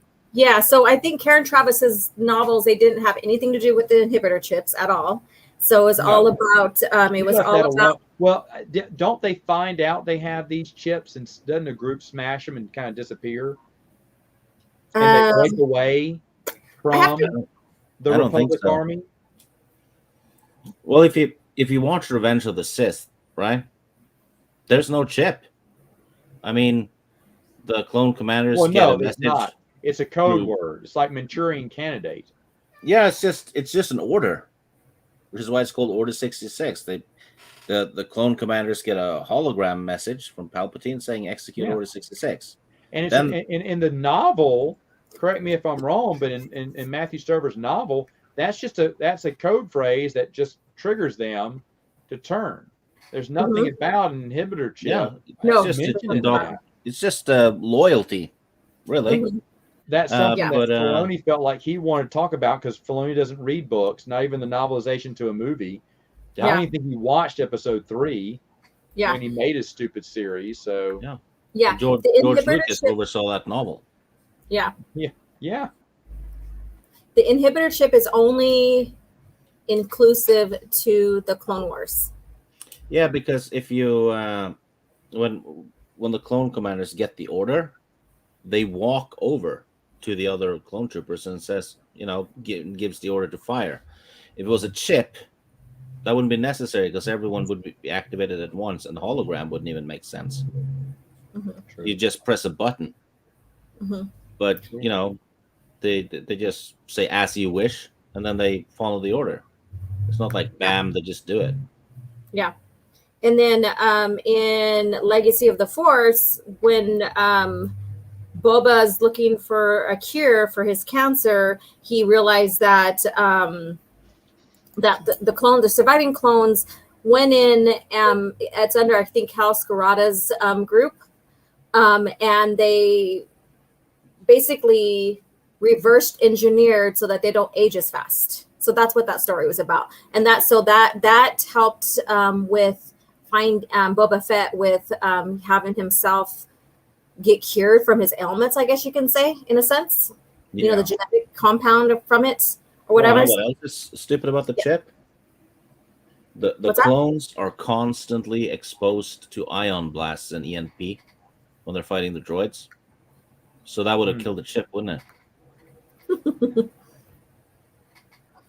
Yeah. So that's it. Yeah. And so that's been, and the reason why I asked that, like I said, it's been a thing with the Bad Batch, and so I hear it being discussed a lot on Twitter. And then Raging Rhino does have some reviews on the Bad Batch series or episodes and stuff. And so I know that it started with the Clone Wars towards the end of the Clone Wars series. And so I just wanted to get your opinion on that and like how you felt about that with Legends, not with Disney canon, because I know that you don't even visit that at all, but with Legends. So. Well, like I said, with that was in the later series of Clone Wars TV show, and I thought it was just dumb. Yeah. I, as the series went on further and further, I disliked it. At first, I thought it was okay. But then when Darth Maul got reintroduced and everything, it started going downhill for me, and I didn't like it ever since. There were ups and downs in the later series, but a lot of downs. Yes, I agree. I like a lot of the clone arcs, like in the beginning and stuff, but there's other things I really don't care for. No, there was some really good stuff the first 3 seasons or stuff. Yes. I mean, there was some cheesy stuff and bad stuff in there too, but there's a lot of good stuff. Yeah, exactly. Yeah. And people are like, you always bash Filoni for the Clone Wars. I'm like, I also praise him on some arcs that he does within the series. I mean, I'm not solely just going off just out of being pissy and mean about this guy. So, yeah. Well, someone made a comment that I should maybe go back through the Filoni episodes, episode by episode, and kind of do a review on them. I don't want to do that, but at the same time, it would show people how much I do love a lot of those episodes. Yeah, right. So I know we were talking about lightsabers earlier. So what would be your ideal lightsaber? Like if you were to have one made, like who would be your inspiration? Like the hilt and all that.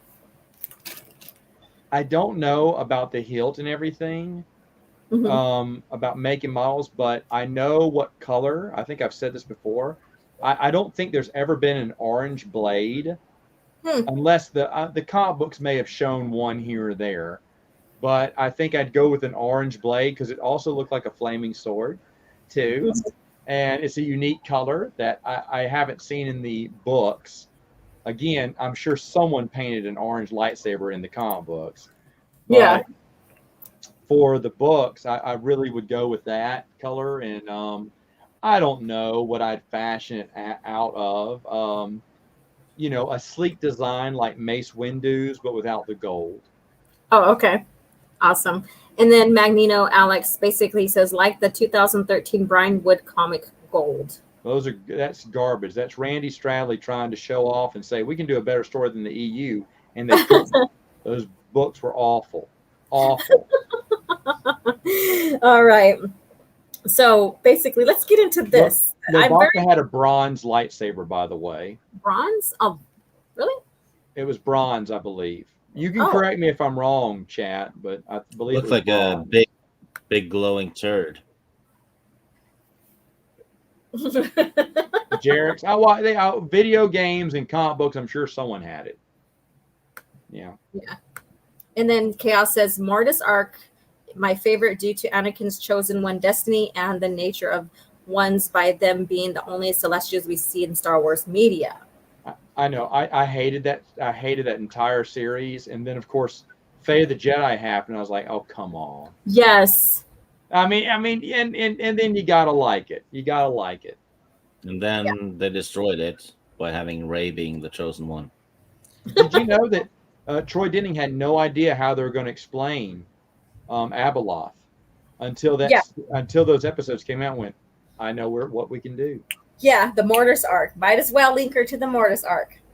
I was like, oh, are we doing this? Really? Right. Okay. And I accepted it. it. I think Abeloth arc is much more fun than the Mortis arc in general. But and that's the Mortis Cody, arc Brian is, Wood's Star Wars is not part of Legends. What's that? Brian Woods' Star Wars comic series is not part of Legends. Dark Horse even acknowledged that. It's a different take. That's how they advertise it. Yeah. But everyone confuses it. And so I did my reviews, and then at the end I pulled the rug out from under everyone. I said, hey, if you recall, Dark Horse even told us it wasn't canon. Mm-hmm. It wasn't canon. It didn't come out with an Infinity's logo on it because Randy Stradley wanted you to buy it. He knew people wouldn't buy it. Yeah. And so he tried to trick you. But in the interviews, they were honest and said, no, it's a different take. They were hoping people would say, oh, this is much better than what the EU did. But it didn't happen. Yeah. Yeah. Oh, right. So, okay. So I remember watching a video or one of your reviews when we got into this. So I know you're a fan of Callista and Luke Skywalker. Huge. Yes. So why? Why? Everyone and their own mother wanted Mara Jade and Luke together. Mara Jade and Luke don't have to be together. Just because they Mara started off hating him and wanting to kill him doesn't mean they should end up together. Mm-hmm. And I like Mara Jade as a character. I like her fine, but I was like, we shouldn't get the Mara. Oh, everyone wanted Mara and Luke together from after the Zahn trilogy. I get it, but it doesn't have to be that way. Now they tried to fit Luke out with a bunch of other women. It didn't work out. Callistia was absolutely despised by fans the moment Children of the Jedi came out, and I was applauding it. I thought it was a good choice, someone different. And I also liked that she didn't have the Force after they fell in love, that she was a Force ghost trapped in a machine. Don't make fun of it because that came from Kathy Tyer's idea thinking. And so she transfers herself into a body, which we've seen this happen in the EU before. And so once the transformation is complete, you think everything's happy, but then you realize shortly after, I think it's in Darksaber, that she can't utilize the Force. She's cut off from the Force, like Ulic Qel-Droma. And they connect the Tales of the Jedi story from that. So again, this is fantastic. And that Luke still loves her regardless of her, she can't feel the Force anymore. She's cut off from the Force. But Luke loves her for who she is. She doesn't have to have the Force. Now I was thinking, you know what? I'm fine with Callistia being a regular human now, and Luke being one of the most powerful Jedi in the galaxy. Luke doesn't have to fall in love with another Force user, another strong Force user. Have a strong, keep the Skywalker line pure. They don't have to do that with Jedi. They don't have to do that. And so Callistia would have made a perfect match for her. And, someone blasted me last night about, I don't like Planet of Twilight. I just don't like how it ended. And they thought that there was a beautiful, sad ending in Planet of Twilight. I'll gladly reread it, but I just remember just not really being happy with it altogether. Of course, Callistia, they have to end that relationship because fans at this point were outraged after what Kevin J. Anderson did in Darksaber, which is brilliant to me. he kind of indicated that Lando and Mara slept together, which pissed off 99% of EU fans. And the 1% who's a huge Lando fan was like, heck yeah, Lando bedded her. And you know what? When who was, I can't remember who explained that. Oh no, it's Timothy Zahn, who absolutely hated that. Oh yeah, he wrote that back, didn't he? Hated that Kevin did that. He said, well, we were under undercover mission. I want Lando to say, yeah, undercover. I wanted Kevin J. Anderson to come back and say, oh yeah, we were. Hooty hooty hoo. But hey, that was back before you are together, so you can't get mad at a guy like me. I mean, it's fine, Zahn, if you want to make Mara a closet racist and say, no, I wasn't sleeping with a black guy. Oh, that didn't happen. I see what's really going on. Hashtag cancel Mara. No, I'm totally kidding about all this. But the thing is, though, I like Callistia and Luke. I love them together. I thought they made a good match. It was tragic that she was like Ulick Qel-Droma and she was cut off from the Force. Okay? And that there was no redemption for Ulick Qel-Droma. And so there was no way at the time. You all, well, I don't know if you thought, but in Darksaber, I thought there's going to be a breakthrough and she's going to be able to feel the Force. And she could, in a way, at the end. Yeah, and the dark side. In the dark side. And so it was interesting. And to me, it felt like an interesting story. And of course, later on, Callistia has what I think a very sad ending. I don't want to reveal that, but when that big reveal came, like years later, I had to sit down on the floor for a minute. Did you cry? Did you cry? That hurt me. I didn't cry, but it's very tragic. Yeah. Because Callistia's lost, she's alone, and she's in a sad moment, and someone took advantage and basically it destroyed her soul. Yeah. And it's so it's awesome because it was one of the loose strings that no one cared to wrap up, we thought.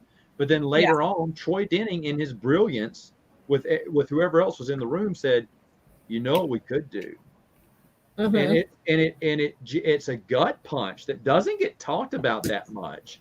But it's a real big gut punch. Because I'll be honest, when Mara Jade died, I was asking, "Where's Callistia?" I mean, Luke's now single. Not yet ready to mingle. You're Mr. Hopeful, huh? You're like, where's she? I'm looking for that jingle take care of him to get a little tingle. Okay, so I was really hoping that they'd bring her back later on and maybe make a move, that could happen now. Yeah, and you know what? Really that's another thing. Screw the fans. It'd make me happy. Yeah. And then Kip DuRan would marry Jaina, and the internet would just shut down. But I wanted Jaina with Zeke the whole time. Yeah. I wanted Jaina with Zeke the whole time. I didn't want her with Kip. I don't know who I would have paired Kip with. I'm glad you didn't ask me that question because I wouldn't know who I'd want him with. There wasn't really a female Jedi I felt that was a good match for him. They could make one, but I didn't feel like there was one out there already created. But I absolutely love Callistia's story. I think it was just so sad and it's such a tragic tale, and it gets passed over a lot in Fate of the Jedi. It doesn't get talked about a lot, but to me, I was like, oh no, it's such a sad moment. It's such a sad moment. Yeah, and how a lot of who was the Gabriel Captason from Truce of Bakura? Yeah, that her ending that was done in the Bantam era. Back before you kill off how dare you kill off a side character? But that was just brutal when that happened because he promised the daughter she'll be safe. I promise I'm a Jedi Master. I'll take care of her.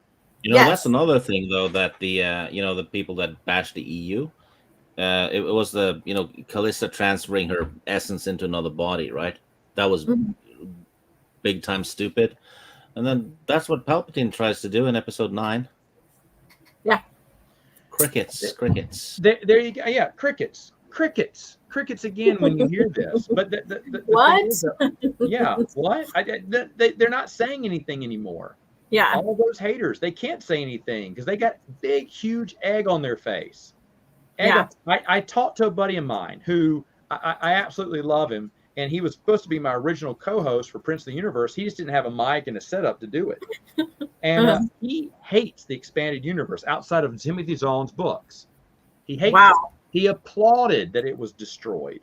And that's why I wanted him on the show, because I wanted to show people that I could be friends with someone who doesn't like the EU. And I said, we'd be perfect, man. But he didn't want to do that. He was afraid he'd get a lot of hate because he knew people on my channel really wanted to hear what I had to say and not him. I said, but dude, it'll show them that, you know, you can have two different views and be okay. The internet doesn't have to be angry all the time.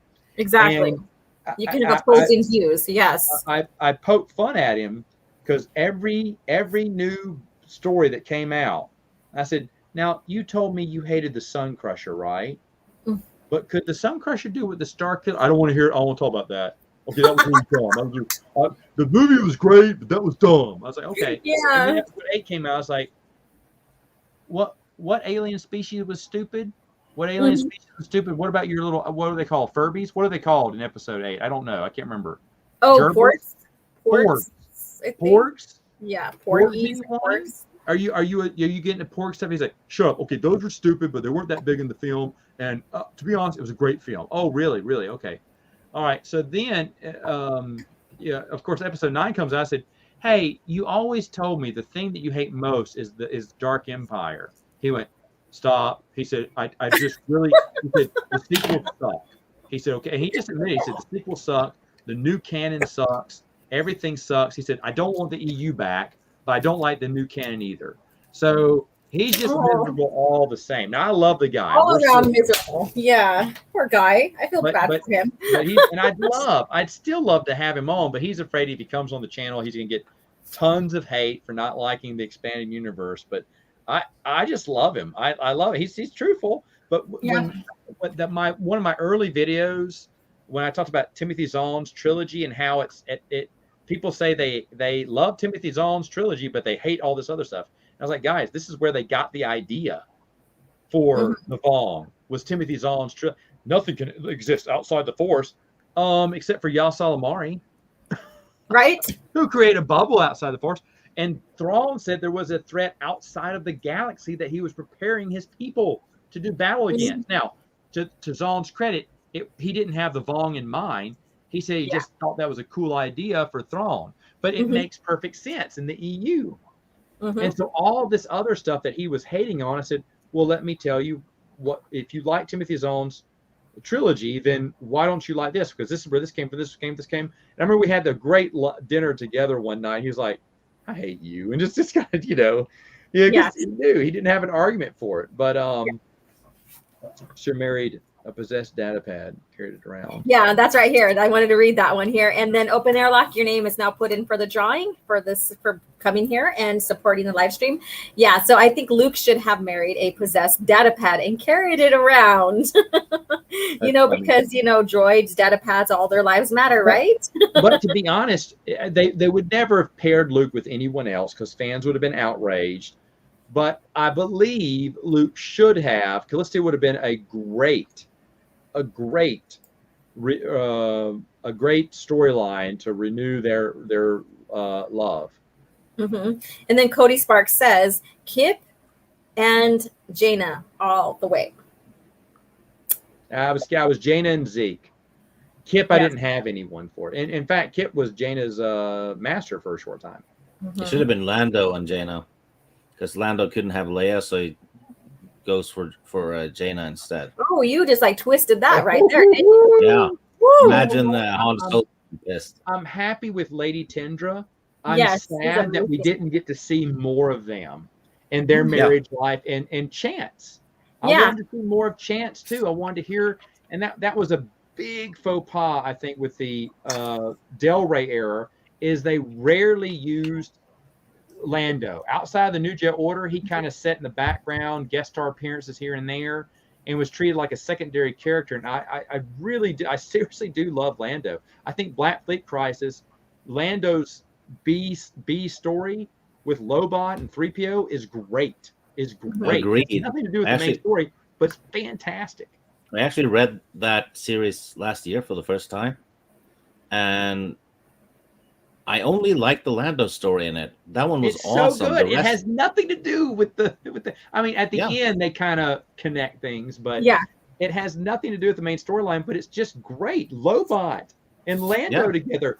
Why hadn't anyone done that before? And I was laughing. It had great comedy. He loses his glove. He has his hands free. There's a lot of great stuff. Yes. A lot of great stuff in that. Yes. Exactly. So, Stig, do you have any other questions you would like to address, give to Matt, or anything you want to touch upon? Okay, I have 2 questions. Okay. What's your favorite Marvel comic? There you go. And what's your favorite Star Wars weapon that isn't a lightsaber? Okay. A weapon. Oh gosh. Probably. I like Han Solo's blaster. That's pretty neat. Wrong. It's called Katarn's gun. It's called what? Wrong. It's called Katarn's gun. He's failing the quiz already. How about the gun of command? Let me see. And for the first one, Marvel comic book, I didn't collect much Marvel, but Spider-Man, I have some of his stuff, and I enjoyed Spider-Man growing up. No, I meant your favorite Star Wars Marvel issue. Oh, Star Wars Marvel? Oh, from the old series? Yes. Holy cow. Yeah, or your favorite little storyline from it, I guess. Something There's like that. There's a lot of neat ones in there, but the Nagai War was a good arc, I thought. Mm-hmm. What is now called the Forgotten War by Jason Fry's Guide to Warfare, which I thought was really smart. And Mary Jo Johnson doesn't get a lot of love because she's not as brilliant as the Archie Mannings and good ones that came before her. But Mary Jo Johnson did a great job overall by holding that story together and carrying the flame when Star Wars was basically dying out. She was still putting together what she knew best. And she didn't get a lot of love in the Star Wars comic book world for doing that. But she carried the torch when no one else was watching anymore. Yeah. She and Westing Games, I mean, she just got canceled out of the blue. And sure, a lot of her stuff was goofy, and a lot of the stuff was goofy in that one. Mm-hmm. But and there may be other ones, Stig, that I just don't remember right now. Mary Jo Duffy. I'm so sorry. Mary Jo Duffy. Thank you, Tim. Yeah. But anybody in the chat wants to have or give some questions for Matt, we're going to start winding down. But if anybody in the chat wants to ask Matt any questions, feel free to put them in the comments here. And one question I forgot, I kind of didn't have a chance to give you is, what is your favorite species in Star Wars? So what is your favorite species? I mean, Ewoks. I mean, is this cheating to say that? Other than Ewoks, maybe other than Ewoks. So let's. Well, yeah. I mean, okay. Other ones I like Devorians. I think they're really neat. Billy from the Star Wars Republic series is too great. Such a great character. I always found Givens are interesting because they can live out in space. Yes. Like without a suit and everything, and they're made of bone, and their organs are on the inside. And I thought that was interesting. Let me think of someone else. The Anzati are really cool idea for characters there. Squibs. Troy Dennings, my least favorite novel from him, Tatooine's Ghost, had the 3 squibs in it who were hilarious. They're great. They're awesome. I love them. And that's just to name a few. One species they never went into much in the EU, and anyone correct me if I'm wrong here, Ugnaughts. They talked about Jawas a lot. They talked about Ewoks a lot, but Ugnaughts, they don't get much love. I mean, in the I don't recall that either. Western games, RPGs, you can play as an Ugnaught here and there, but Ugnaughts overall were largely ignored in the expanded universe. And I think you would have, and Orderlands too, the Blue Max. Not Blue They Max. got Rebo expanded Max. a little bit in the Marvel comics, the Ugnaughts. Say what? The Ugnaughts were in the Marvel Yeah. comic a little bit. Yeah, Were a they little characters? bit in a Lando storyline when he goes Well, back Return to Cloud City, but they were just there as, Oh, yeah. background characters. They weren't really a main character. At least I don't remember there's a main No, character. absolutely not a main character. But I would absolutely have loved to seen more of those. There's a lot of different species I'd like to see more. Like Troy Denning was going to do a trilogy on Anzadi as the villain, which I would have loved to have seen. Yeah. Anzadi, they were friggin'. I liked them. They were crazy, just very interesting and stuff. Ethan Cunningham says, what are your thoughts of some of the media surrounding TCW, Secret Missions, Clone Wars, Adventures, comics, etc.? So are you talking about the Clone Wars in general, Filoni? Or are you talking about the multimedia? I'm talking about anything related to that one. Most of it's teetotal crap. Secret Missions is really good. Roger Wyndham did a great job with that. I have zero complaints about that one. And then there's some other stuff though. The what's the one I like? No Prisoners or whatnot. I thought that was really good. So there's some good stuff in there. There's some good stuff in the Clone Wars. The Clone Wars in and of itself is not crap. It's not my favorite era either, though. Yeah, that's I know my friends at Scoundrels Cantina. That's all they love, and I'm happy for that. All right. So Magneto Alex 2 says, if your son Matt from the future, am I gonna have to have a talk with the wife? So if I'm your son, yes, Matt from the future, am I gonna have a talk with your wife? I mean, if you are from the future, great. Tell me what happened in the past and where you've been this whole time. Okay. Where have you been? And then Open-Airlock policy, is Matt Kyle Rayner or Guy Gardner? Oh gosh, I love Guy Gardner's snide attitude, but true story, Tim, I hated Guy Gardner in the comic books. I despised him. I appreciate him a little bit more now, but I hated him. So Kyle Rayner, I didn't really like him as much because he replaced Hal Jordan after Emerald Twilight, excuse me. But I followed my brother followed his book for a long time. I mean, fridging someone is, we were there to see that happen. Fridging a character, but when that phrase was coined. But Kyle Rayner to me was not the best. I know he was a decent replacement, but he doesn't beat Hal Jordan. Hal Jordan is the man for me. Okay. And then Cody Sparks asked, what do you think is Karen Travis's best story or creation? It was did she write No Prisoners? Didn't she write No Prisoners? Whichever one that she wrote of those books. Hold on. I have it here somewhere. I don't remember. Let me see. That's Karen. Yeah, it's No Prisoners. Okay. Yeah. Okay. I love that book. Yeah. It's a Karen Travis book, and I love it. Yeah. Let's see here. I'm a time traveler, but I don't know if I'm a child or if I'm a child who shouldn't have come to be. I don't know my mom, but I'm brown and you're both white. So. Well, you need to go check with Lando then. Might be his kid. Hating guy is the ping. And then it's point. Yes. All right. The point. Yeah, I didn't like him. All right. So Legacy of the Force or Fate of the Jedi, Matt? Legacy of the Force. Yes. Both of them were excellent. But Legacy of the Force, I admit, it's a great storyline. I like Fate of the Jedi. I really do. But Legacy of the Force is better. All right. So we're going to start winding down here. And I do have the following members that showed up today for support. Dadman Walking 55, Miss Martin Uses, Lady Toriel, Magneto Alex 2, Open-Airlock, and then the two members that joined. I will put your names down as well.